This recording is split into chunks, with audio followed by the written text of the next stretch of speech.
Ladies and gentlemen, welcome to the video. I'm GetGoodGuy, and I recently made a video which laid out what the top 3 meta medic weapons were based on usage numbers. I'll link to that in the description if you'd like to see it. But why is that important today? Well, it's because the second most popular choice was the M1917 SL Sweeper, and this caused several people to jump into the comment section and explain that the SL Trench is objectively a better weapon, and they couldn't understand why the Sweeper was so popular. So I considered this and decided that it's likely due to the Sweeper having automatic fire mode as its default, and thus makes it somewhat easier to use for your average player, at least on the face of it. And then I kinda left it at that. But then for a few days it stuck in my head. I figured that if the Trench variant really is better, then maybe I should share the info with you guys in case it benefits you. And I also wondered just how much better the Trench variant currently is, or if it's even better at all. So let's get to it. The basic differences between the Sweeper and the Trench are recoil and spread. The Sweeper has less recoil and more spread due to it firing in a fully automatic fashion, and the Trench therefore has more recoil and less spread, firing in a semi-automatic fashion. So why should you care? Well, if you like using the SL Sweeper, it may be worth a go with the Trench, as superior spread means the Trench has far better hip fire. Considering that this is ultimately a closer range medic weapon, this can be very valuable. Now, if you just can't get to grips with firing a semi-automatic weapon, then by all means stick with the Sweeper if you wish. Just because a weapon is supposedly better based on stats doesn't mean it will be better for every player. Using what fits best for you is very important. But if you can tweak your playstyle and get used to the Trench, then you could see some serious benefits. In order to do so, you're going to need to learn to let the sights reset after each shot due to the increased recoil. But it ultimately isn't all that strong in my opinion anyway, and contesting gunfights at close range, which is what the weapon is designed for, makes the recoil a bit of a non-factor most of the time. Plus, a reasonable trigger finger can achieve a rate of fire somewhere around that of the Sweeper anyway, due to it being capped at 299 rounds per minute according to Simthic.com. That's a little under 5 trigger pulls a second, which is perfectly attainable for many players. So, if you're an M1917 SL Sweeper fan, it may be worth you giving the Trench a try. If you don't like it, then you can just switch back.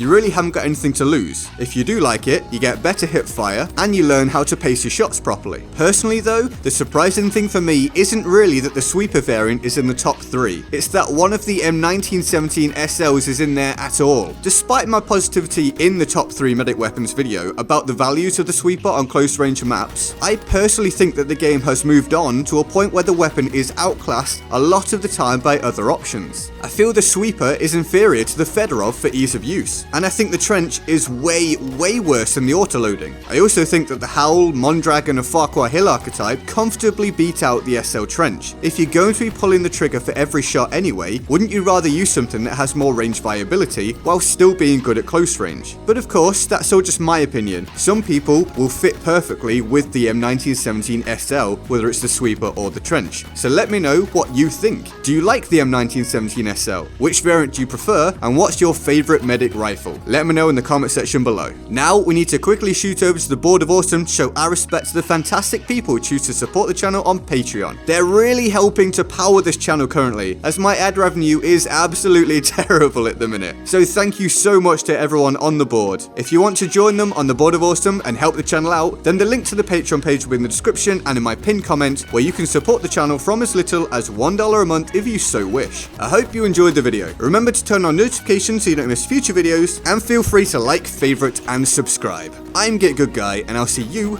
next time. Laters.